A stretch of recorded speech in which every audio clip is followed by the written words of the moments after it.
Now I'd like to introduce our guest speaker for the evening, Jeremy Browne. Jeremy's been a member of the club for 26 years and his talk is entitled On Driving a 1972 World Rally Car in Europe and Other Tales.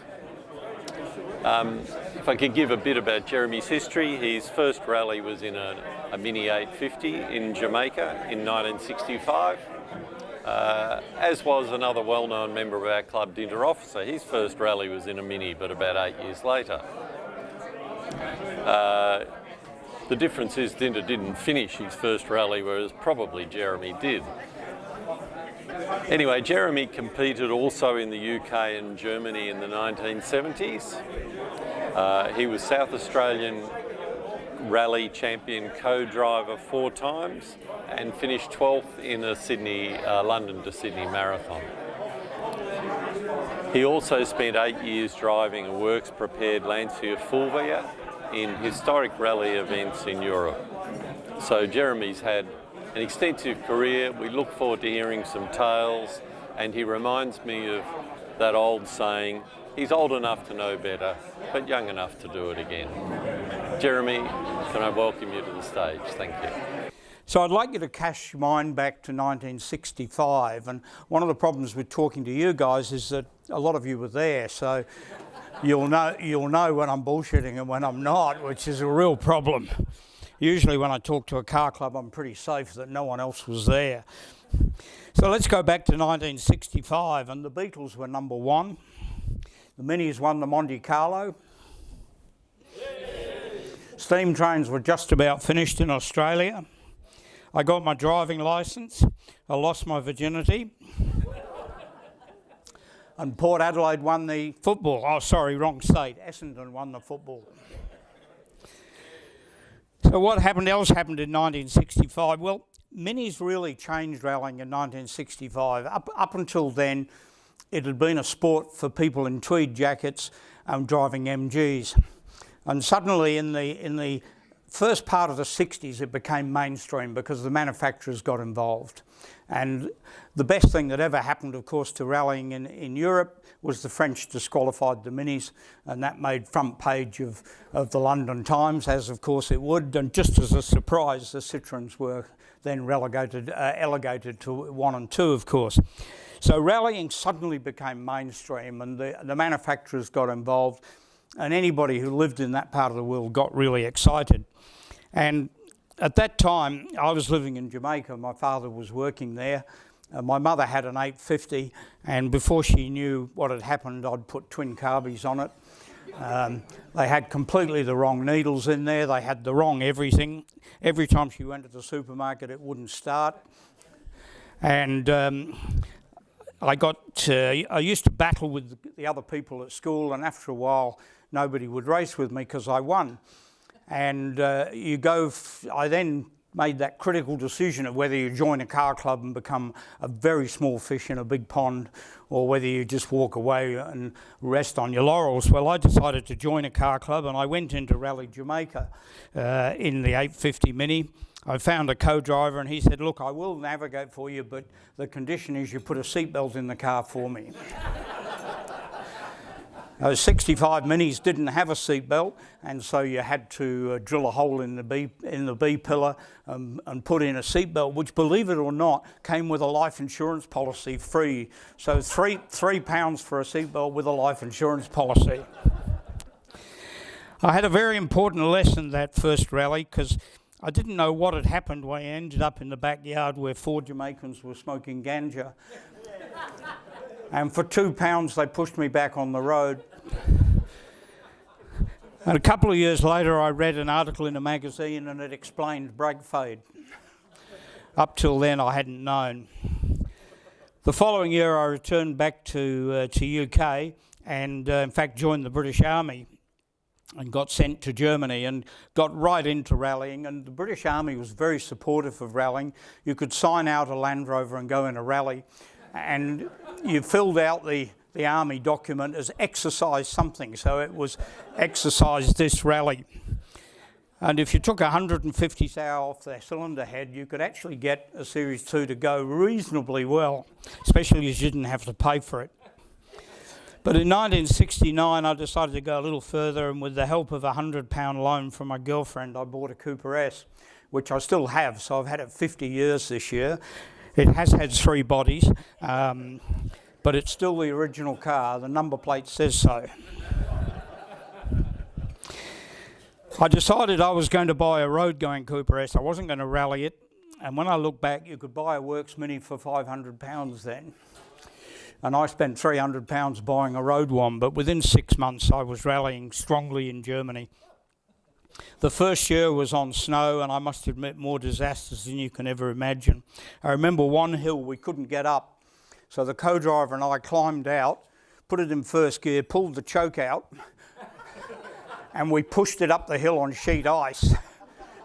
And when we got to the top of the hill, jumped in and off we went. The Army was very supportive of rallying, and in 1970 I'd come far enough up the scale in Germany to get the job co-driving in an Abingdon 1800 in the RAC rally. The RAC rally in those days was a pretty serious rally. You started on Saturday morning in London, and the first break was Blackpool on Monday night. I remember Roger Clark saying, when I drive, Jim navigates, and when Jim drives, he navigates. It was a monster for tiredness. There were 80 special stages. It went on and on and on, but our Abingdon car was pretty good, and we finished in the 30s. There were 240 entries. So it was, you can imagine the ruts were pretty deep by the end. But a real sort of life-changing moment happened to me in Wales on, I think, the second night, and we were driving faster than any human being could possibly drive, when lights flickered into our rear view mirror and we started looking for somewhere to pull off. Well, the guy behind us didn't wait for us to pull off. He went up the bank, overtook us in a Lancia Fulvia, the bastard. But what really rubbed it in was he changed up and waved as he went past. So I said, well, nobody's that much better, it's got to be the car. In 1971, I packed up and came back to Australia, where I'd grown up as a teenager in Adelaide and loved it, and brought my Mini with me and the total assets of £100. But I had the car and joined the car club immediately, the Walkerville Car Club. But I found that rallies in South Australia, I'm not all that clear about Victoria, but in South Australia they were really trials. It was a case of getting around, not getting lost, getting bogged in mud, getting bogged in sand, and trying to finish the rally. And it really, for a car that had been developed for special stages, it wasn't the right motor car.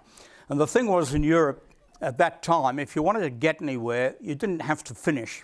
It was just a case of getting some faster stage times, and that was really all anyone was interested in, because the sponsored cars reckoned if you could set the pace, they'd give you a car that would last. And finishing didn't really matter. But when I got to South Australia, it was all about finishing, and no one really cared how fast you were as long as you got through the bog.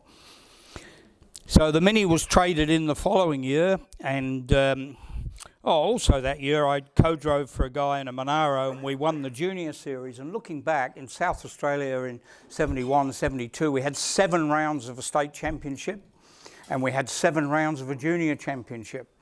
So there were a lot of rallies you could go in, and I did all 14 that year. The following year I bit the bullet, and John Taylor had been running the Leyland Kimberley in South Australia, and he was pretty ready to get rid of it, and so he talked me into buying it, and I ran it for the 73 season. It's one of the best sounding motor cars I've ever owned, but it was beyond my budget to keep it really reliable. We had a reasonable season, but we didn't win anything. And at the end of the year, I sold it to someone in Victoria.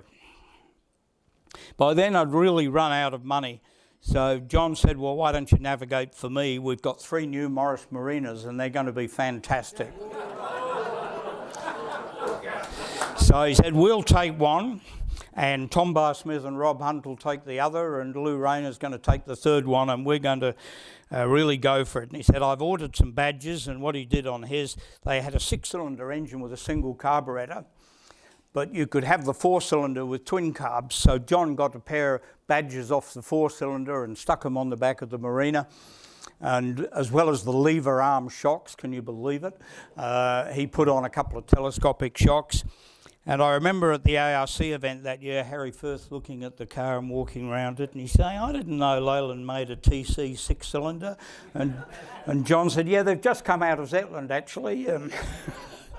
But Harry needn't have worried. We used to start the rally sitting upright, and by the end of the second division, our shoulders would be touching as the body flexed. And the next week it would go into the shop and they'd put the power and push the sides back out again. Tom gave up halfway through and stole the service car, which was a Leyland P76. And some of you may well remember he took it to the Alpine and finished third. He ran out of tyres halfway through, went down into Bateman's Bay and bought 4 tyres, none of which were the same, and put them on the P76. We all thought that was pretty good, so in 1974, John arranged for 2 P76s, and I navigated for him again that year, and we were starting to do quite well with them. And Leyland said, look, we're going to give you a couple of Force 10s for next year. And of course that was right when Leyland started to go belly up, so that was the end. We didn't see the Force 10, unfortunately. At the end of that year, they announced there was going to be a second London-Sydney, which Wilton Dixon organised. And John, because we hadn't got the Force 10s, Leyland gave us a second-hand Range Rover to run. And we built that up and ran that in the London-Sydney. A fantastic experience, right across Iran, right across Afghanistan, through the Khyber Pass. A tremendous event that went on and on. But it was also a great eye-opener in how the manufacturers bend the rules. And I could spend the whole evening talking about the lurks and perks, but we very quickly realised that Mercedes were going to win regardless. And a few of the things that came up were a brilliant tight navigation section, the sort of thing that all of us are good at, was held in Malaysia around a rubber plantation, but all of the Mercedes got lost, so of course the section was deleted. When we got to Australia, we were told in no uncertain terms that the official route was on the map and the road book was for your information. Well, up around Toowoomba, we passed Cowan and roared off into the night because Cowan was lost, but of course the section was deleted. Somehow or other, Mercedes got hold of the route through the Flinders Ranges, which had about 30 gates in it. And very quickly we realised that there was a Unimog and a person at every single gate. So there obviously had to be a code. So we started long, long, short, short, no. Short, short, long, long, no. Long, short, long, no. And then the next gate, beautiful, opened up for us. Dankeschön! We were told in no uncertain terms that speeding penalties in Australia were going to be enormous, and so we lost time rigidly sticking to the speed limits. So many of the cars were caught speeding that they halved the speed limits at the finish. However, we finished 12th, third private crew, and certainly a great experience. At the end of that year, Dean Rainsford, who I'd been involved with, asked me to navigate for him, and we had 2 very exciting years in the ARC. The first with the ex-Zada London-Sydney Porsche Carrera, which unfortunately was not a very good car, very unreliable. The following year, Dean built up, with the help of Colin Bond, a lovely Escort BDA, and we had some great results with that. And my recollection is we finished top privateer for the year, and we had a couple of podiums, which was good. One little story that came to my mind when I saw IYK at Rally Retro. We were doing Rally Queensland one year, and the rally dragged on a bit and we were still going the next morning. And there was quite a hold-up just after dawn for the last stage. And the car was there, and IYK and Dunks was there, and we were all chatting, waiting, and they said, look, we're going to run the last stage. And I said, okay, and it was a road book event, there wasn't pace notes. And we went into the stage, it was quite good. By this stage it was all daylight. And I called out to Dean, gate may be closed. That was the instruction. And we came round the corner and the gate wasn't closed, it was wide open. In fact, there wasn't a gate. And a couple of 100 metres, there was a gate bent like a banana with a couple of Nissan spotlights stuck in it. And when we got to the finish, and I reckon Jeff Beaumont might even recall this, there was Ross Duncan with a big grin, and he said, "Yep, yeah, I got the gate."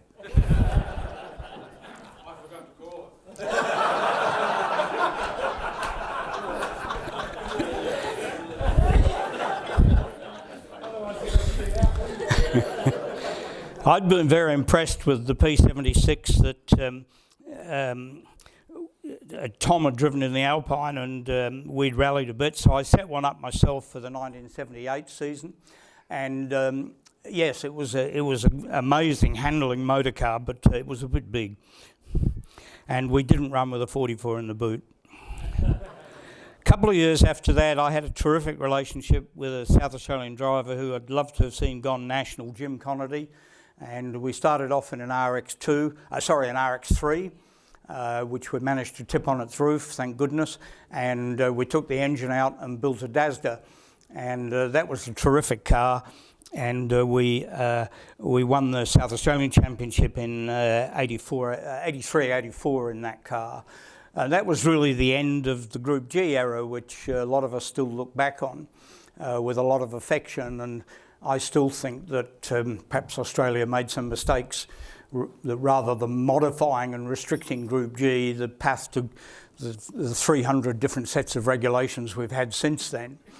And when you look in New Zealand and you see that they stayed with modified cars and what a strong rally scene they've got now, it's an interesting debate, isn't it? Also in 1986, I took on the role as co-director of the State Bank Rally, which was also a lot of fun, and I can see a few faces here that were involved. Following that, I had a couple of interesting rides with Ed Ordinsky. I was a stand-in co-driver for Ed when no one else would do it. And it was usually because they were involved in another event. But it was quite interesting. I did 6 events with Ed, including 2 Rally Australias. And we had 1 DNF and 5 podiums. So I reckon that's better than Ian Stewart's record. We also went over to Rally Australia in 88 and 90. Unfortunately, the first year blew the engine on the first stage. But in 1990, Ed said to me, we had a Galant, Group N Galant, and Ed said, well, there it is actually. He said, listen, there's a bloke called Tommy Mackinnon coming over in a Group N car. I want you to keep an eye on his times. So we did some pretty serious recce. We did 6 passes over the first 3 stages in recce to try and set ourselves up strongly so that we could be competitive.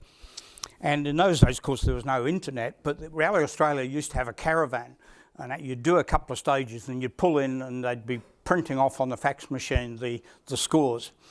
So I collected the scores, and Ed said, how did we go? And I had a look and I said, oh, beauty, Ed, we got him by 20 on the first stage. And Ed said, oh, that's good, we know the pace now. And I drove down the road and I had another look, and I said, Ed, I didn't look at the minutes, he got us by 40. So we had another go on the next stage, and I think he got us by 25, and we said, I think we might settle for second. Early 90s, I decided to try and help out a younger up-and-coming driver, and got involved with Steve Winwood with a Falcon XR8, and we had a season with that car, which proved to be quite entertaining, to say the least.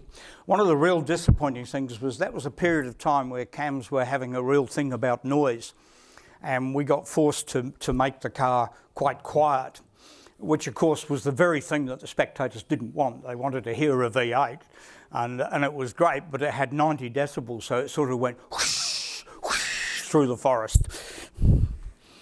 Around about that time, there was a new event sprang up, Targa Tasmania, and that was the beginning of the tarmac rally cult in Australia, rich boys and their toys, or as we sometimes said in rally control, Lombards, and those of you who've been involved will know what the term means. But I thought tarmac rallying was always an integral part of rallying, and when you look at the World Championship, of course, it is a mix. So I managed to get a ride the first year in a genuine aluminium-bodied 7-litre Cobra, and was that an amazing car? It sold recently for $3 million, and it shot flames about 2 metres out the side. But the driver didn't wear a helmet. You didn't have to in the first Targa. And I said, well, I'm wearing a helmet. Following that, I did Targa the following year, and of course by then Targa had completely changed, and you could run pace notes and you could practice in the event. And I got a sniff that Sandro Munari was coming out to drive for Lamborghini.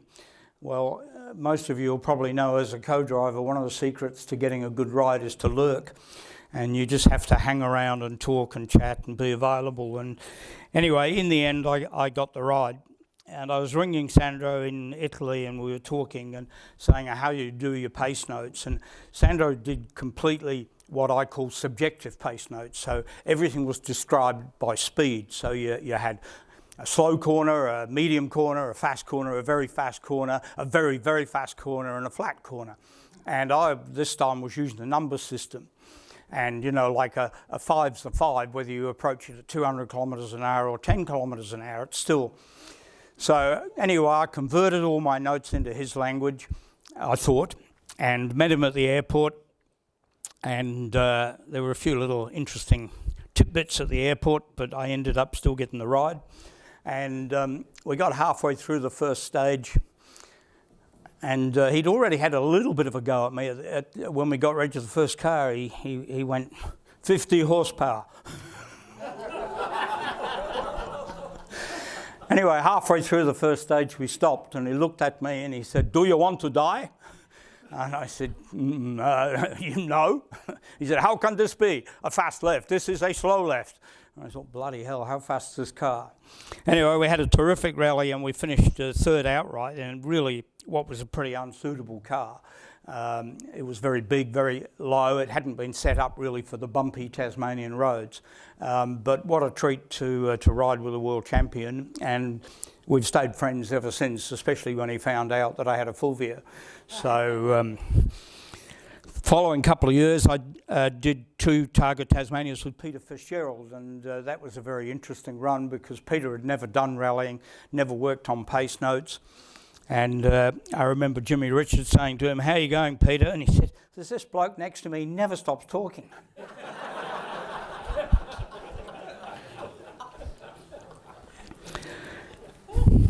I always found it strange that the tarmac people and the gravel people don't see each other as real rallying, because to me they're both very much. And a lot of gravel people have poo-pooed the Targa events, but there's some very, very good drivers out there on the bitumen. And in the last decade, tarmac rallying, I think, has really come of age. And you look now, there are very few accidents. I remember those early Targa Tasmanias. One year there were 16 911s and only 1 finished. But you look at it now, there are very few accidents on the tarmac, and God, they're quick. So I went on doing a few Targas with Peter, and then in 1996, Dean Rainsford, who had navigated for, came to me and said, look, we've lost the Grand Prix to those blokes in Melbourne, and there's some money available for alternative events. And he said, I'd like to run a Targa-style event in South Australia. And he said, would you consider being the director? And so we set up the Classic Adelaide Rally, and I think some of you here have done that. And we were able to run a little bit different to Targa. It didn't move around. It was based in Adelaide, and we had 30-odd special stages on the tarmac. Again, the first year, quite a lot of accidents, and unfortunately we had a couple of very serious accidents. But the event rolled on, and I ran it for the first 5 years. And then the state government passed it on to a new guy who, I think you call it asset strip, asset stripped it and ran off with the money. The other thing that came out of that was the South Australian Tourism, through its events side, was pleased with the way Classic Adelaide had worked, and some of the international media that we'd got, people like Paul Vesti or Lord Vesti coming out and driving in it. we put up a package to get the ARC back in South Australia and set up the Coopers Rally of South Australia. And it was very interesting talking to the managing director and the promotions manager of Coopers, and they were saying, well, look, we might be better off sponsoring the V8s. And we said, well, what's your market? And they said, well, we're trying to get to the young people. I said, well, you're wasting your time with V8s. That's middle-aged and old blokes. The kids are into turbo all-wheel drives. They're into Subarus and Evos and things. So if you want to get into that market, you should be in a rally. And so we set up the Coopers Rally of South Australia, and also I ran Rally Canberra that year. Looking back, probably the least rewarding thing I've done in motorsport was running around to the ARC. The politics were pretty gloomy. The criticism was very strong. We only got 14,000 spectators at the Super Special, so you know, what do you expect? But in 1993, at one of the Targas, we were scoring the trophy wives at the presentation dinner. And there's a lot of Sydney dentists in Targa. And we went round the table and said, if money was no object, what car would you have? And it came round to my turn, and I said, oh, Lancia Fulvia, because they're obviously fantastic. And the guy opposite me said, well, I've got two. Well, it turned out the two he had weren't worth buying, but it started me thinking. And you know how most good cars change hands when people divorce. I got a phone call a little while later from a guy in Sydney and said, hey, there's a genuine HF for sale up here. So I flew up to Sydney and bought it. And it was a lovely car. I enjoyed it. We did a couple of Bordeaux rallies in it. Weren't they great events? I really enjoyed those. We did a couple of mountain rallies, and I did a Targa in it and quite a few Rally Tasmanias in it. Really enjoyed it. And when I was buying spare parts, not long after that, a guy said, oh, there's a fella in America who's got an ex-works Fulvia. Would you be interested? I said, well, gee, it's a lot of money. Looking back now, of course, it isn't. But I negotiated, and after about a year, I was able to buy it and ship it to Australia sight unseen. And it was a genuine works car, or it appeared to be. And it was a bit tatty. You could see through the holes in the floor. And we started looking at it, and the exhaust pipe was made, the roll cage was made of exhaust pipe. So I figured the Cesare in those days said, there's plenty more Italian rally drivers. So, but one of my ideas with that was I thought I was getting towards the end of my career, and this is 20 years ago, which I'm still going. Part of the idea was that I could do some of the great events in Europe. So after I'd rebuilt the car in Adelaide, and we ran it in a couple of Rally Tazzes and in a Targa Tasmania. In fact, we pulled off a win in Targa Classic in 2000. I shipped the car over to Europe and left it over there with some friends. And I'd fly over each year, give the car a service, drive it off to an event, stop off at Elf somewhere and buy a drum of fuel and hide it under my suit, and do various events. So over the 6-year period, I did San Remo, Rally Deutschland, Eifel Rally, Rally of the Lakes, Rally Catalonia and Corsica. So unbelievable experiences. Some of them, a couple of them competing, a couple of them with the Slowly Sideways, with the Reinhard Klein group. And I remember in Germany, we went in between the first and second pass of the World Rally Cars.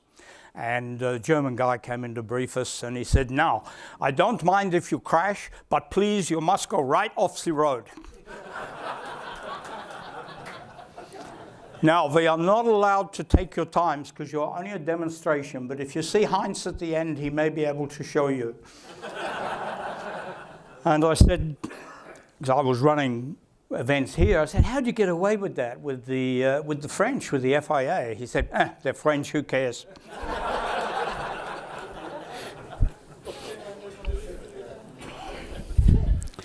So that was certainly a great experience. And then what's happened? Well, that sort of got me back rallying again, and so I'm still at it. last year in Rally SA, my co-driver was Rob Hunt, who we did the London-Sydney with. I've known Rob for many, many years. And I said, come on, Rob, you can drive the last stage. And he said, oh, I haven't driven competitively for 20 years. I said, well, you better have a go, mate. But I got a spare body, so don't be too upset if you tip it over. Anyway, Rob had the courtesy not to beat me on the stage, which is always important when you drive someone else's car. And he said, oh, mate, he said, I've got to get back into it. So what did he do? He went off and bought an Evo 6 and a car trailer and a tow vehicle. And I said, well, who's going to navigate for you, Rob? He said, yeah, you owe me, mate. So I'm back navigating in the State Series. I navigate in the tarmac for a terrific A9X out of Gosford, which has only got 660 horsepower, so it doesn't get off the line very quickly. I'm still clerk, of course, of one of the state rounds, and when I can, I get out and drive my Mini. So still enjoy that. I've had it 50 years this year. It's only had 3 bodies, so it's still got the original car number on it. And I look forward to some more years with that, and I don't know, I'm in the 7s now, so I'm thinking 75 maybe is now maybe 80. Any advance? Can I go? 85, okay, well that's good. So that's really just a quick little story. Alan said that if anyone wants to ask any stupid questions, they can, and I'll try and answer.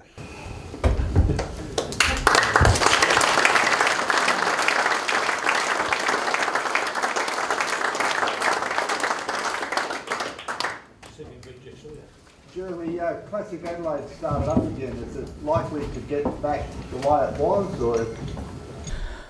Well, it was certainly last year was quite a bit better. They got back to, I think, 18 stages last year and about 100k competitive. I think the reality is running the sort of stages that we ran 20 years ago is unlikely. You know, there's a lot more people live in the Adelaide Hills now, and you know, the NIMBY syndrome is pretty strong all over the world, isn't it? But I think it's quite a good event. Excuse me, we ran in an ex-works Toyota Celica, Freddie Loik's car, 2 years ago, and we're doing that again this year. And Neil Bates is, I believe, coming over again this year. So yeah, I think it's not like it was, but it's still a reasonably good event, and it's hooked in with the Adelaide Motorsport Festival, which is really growing in stature into a pretty good weekend. So yeah, if anyone's interested, it is a good weekend. Jeremy, did you do any BP rallies? Only one, 72. What side of the car? Renault 12. What side of the car? I was navigator. Weren't co-drivers in those days, were we? We were navigatores. We ended up parked at the side of the road in the little desert. The drive shaft kept popping out. But South Australians always did well, didn't they, in the BP? You look at the history of it. There's some good South Australians: Stu McLeod, Tom Barr-Smith, John Taylor, Jack Locke, Gary Chapman. All did pretty well in the BP rally. What's that? No, the blue one's a very crash. Blue car. Sorry? That one. Yeah, well, that was the Subaru, wasn't it? He couldn't start it. That's what surprised him. Seems like a good stopper. And I said, mate, have you looked out the windscreen? And the front wheel and hub and drive shaft was about 10 metres away. So I said, I don't think it's going anywhere, but neither of us were hurt. But we had a bit of fun when the FIV came round and checked us out, and he said, say something. And I go, and he said, you're fine.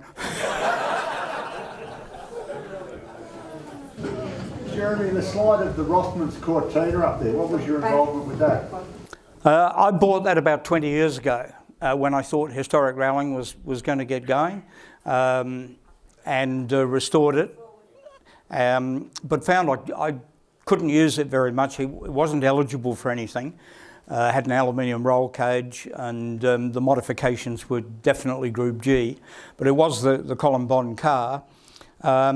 the problem was to get it to comply, I was going to have to spoil its originality. So at that time I decided that I would sell it, and Gary Williamson bought it from me 10 years ago. And I still sort of miss it because it was, you know, it's an important part of Australian history. But I know Colin reasonably well, and he said, "Have you still got that bloody Cortina?" And I said, "No." I thought, he said, "Thank Christ for that." Good day. What was this sleek, exotic red car that we saw? Sorry, Bob, what was that? The exotic looking red car, which looked like a big Tomaso or something like that. Oh, that was the Lamborghini Diablo that we did Targa with Munari in. That car was actually bought by Tommy Soeharto in Indonesia. So it was a right-hand drive car.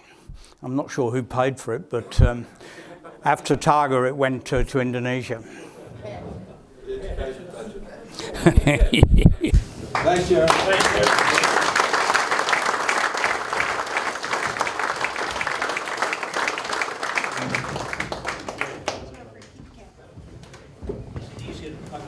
Thanks for that, Jeremy. Most interesting talk, great career, done lots of different things. Obviously, is never going to say stop. Whatever the numbers are that he looks at each birthday is not going to make much difference. Can I just, before you start that video going, Jeremy, can I call you over, please? Because we'll play the video during the half-time break, so people can have a look at it while we're talking. But I'd just like to, in tradition of the HRA, say thank you very much to Jeremy, and we have here a special Lancia gnome.